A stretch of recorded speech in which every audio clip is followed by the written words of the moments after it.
In Washington, D.C., residents and visitors can expect to see a heightened federal law enforcement presence beginning this week, amid growing concerns over public safety.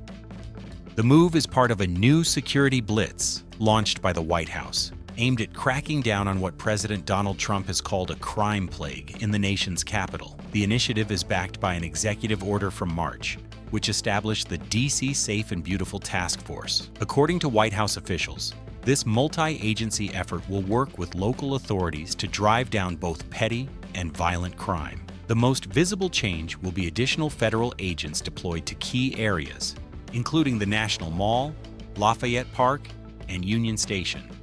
But the plan goes further. It includes providing federal assistance to the city's Metropolitan Police Department to boost officer recruitment and retention.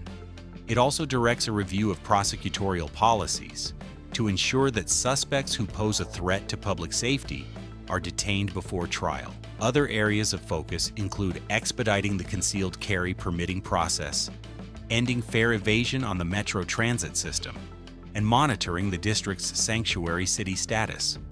This federal surge comes just days after President Trump threatened to federalize the city's police force, following a widely reported violent assault on a former government employee, an incident that intensified the debate over crime in the city.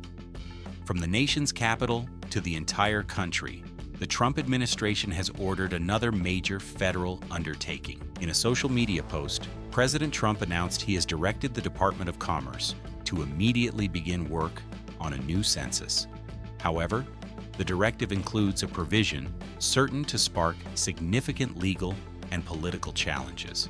The president stated that people in the country illegally will not be counted in the new population tally. This would mark a fundamental departure from centuries of U.S. census practice.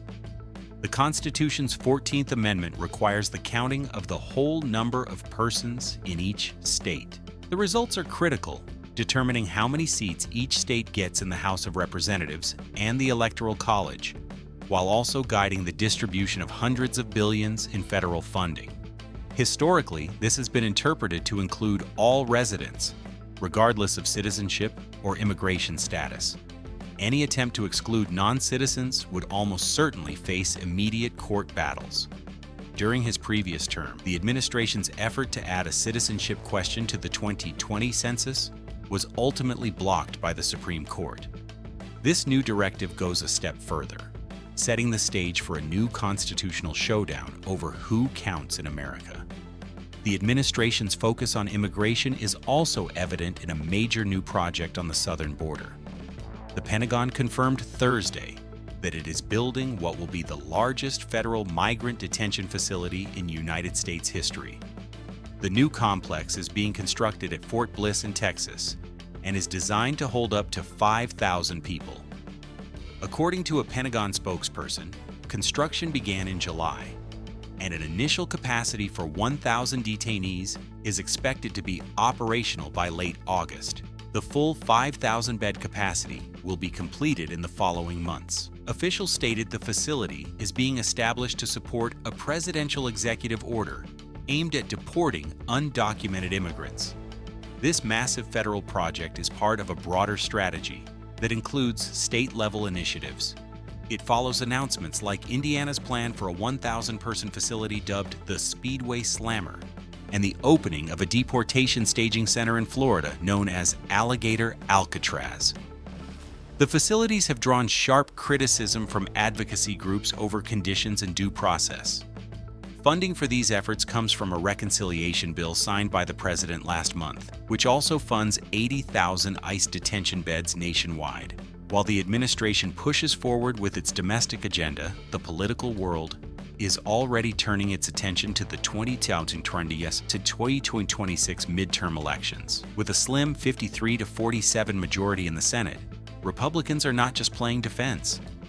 The National Republican Senatorial Committee, chaired by South Carolina Senator Tim Scott, has an ambitious goal to defy historical trends and expand the GOP's majority to at least 55 seats.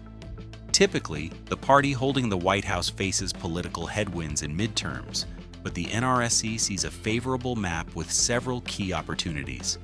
At the top of their target list is Georgia, where first-term Democratic Senator Jon Ossoff is up for re-election. Republicans view him as vulnerable, though Ossoff has started his campaign with very strong fundraising, and the GOP is facing a potentially divisive primary. Another key battleground is Michigan, where Democratic Senator Gary Peters is retiring. Republicans appear to have coalesced around former Representative Mike Rogers, while Democrats are bracing for a competitive primary featuring Representative Haley Stevens and State Senator Mallory McMorrow. In New Hampshire, the retirement of longtime Democratic Senator Jeanne Shaheen has created another open seat opportunity. The GOP hopes to flip a Senate seat there for the first time in 16 years. Finally, the fourth target is the blue-leaning state of Minnesota, where Democratic Senator Tina Smith is also not seeking re-election.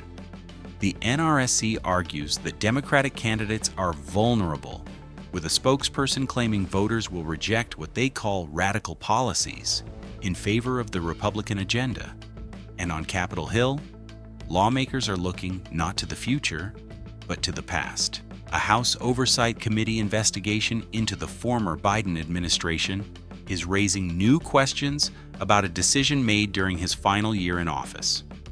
According to a source familiar with testimony from former top aide Anita Dunn, the Biden campaign team allegedly decided against a traditional pre-Super Bowl interview in 2024, partly due to concerns over the recently released special counsel Robert Hur report. That report, which investigated Mr. Biden's handling of classified documents, famously described him as a sympathetic, well-meaning, elderly man with a poor memory. However, a source close to Dunn disputed this account, telling reporters the decision to skip the interview was made before the Hur report was released, in an effort to avoid having the conversation dominated by the classified records issue. The testimony is part of a broader Republican-led probe into whether the former president's inner circle worked to conceal evidence of his mental state.